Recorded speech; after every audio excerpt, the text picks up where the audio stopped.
കൂട്ടുകാരെ, നമ്മുടെ ഇനി ക്യാപ്റ്റൻ അഖിലയുടെ, നമ്മുടെ അഭിരാമിയുടെ കുഞ്ഞ്, നമ്മുടെ നന്ദയുടെ കുഞ്ഞായി ഇന്ത്യവരത്തിൽ, അതേ പ്രേക്ഷകരെ, നമ്മുടെ നന്ദയുടെയും ഗൗതമിൻ്റെയും കുഞ്ഞായി ഇന്ത്യവരത്തിൽ വളരാൻ പോകുന്നത് നമ്മുടെ അഭിരാമിയുടെ കുഞ്ഞാകുമോ? അങ്ങനെയും നമ്മുടെ ചന്ദ്രകാന്തത്തിനൊരു ക്ലൈമാക്സ് സാധ്യതയുണ്ട് കേട്ടോ. കാരണം വേറൊന്നല്ല, നമ്മുടെ ഗൗതം നമ്മുടെ നന്ദയെ തിരിച്ചു കിട്ടാൻ വേണ്ടി നമ്മുടെ നന്ദയോട് എല്ലാ കാര്യങ്ങളും തുറന്നു പറയുകയും, നന്ദയ്ക്ക് അറിയാലോ, നന്ദയ്ക്ക് ആ ഒരു സിമ്പതി വർക്കൗട്ട് ആകും. അപ്പോൾ പ്രത്യേകിച്ച് ഗർഭിണി, അപ്പോൾ ആ ഒരു അഭിരാമിയുടെ ആ ഒരു അവസ്ഥ ഇപ്പോഴേ ഭയങ്കര സീരിയസ് ആണെന്നൊക്കെ ഡോക്ടേഴ്സ് പറയുന്നുണ്ട്.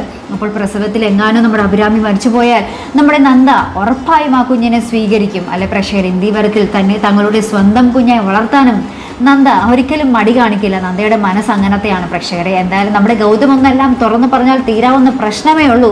പക്ഷേ ഗൗതം ഒന്നും പറയാതെ ഇങ്ങനെ ഊതി ഊതി പെരിപ്പിക്കുകയാണ്.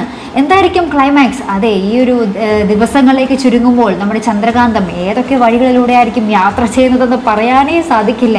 എന്തായാലും നമുക്ക് കാത്തിരുന്ന് കാണാം. അപ്പോൾ ഇതുപോലുള്ള പ്രൊമോ റിവ്യൂസിനും എപ്പിസോഡ് റിവ്യൂസിനും ഒക്കെ നിങ്ങൾ മറക്കാതെ ചാനൽ സബ്സ്ക്രൈബ് ചെയ്യുക.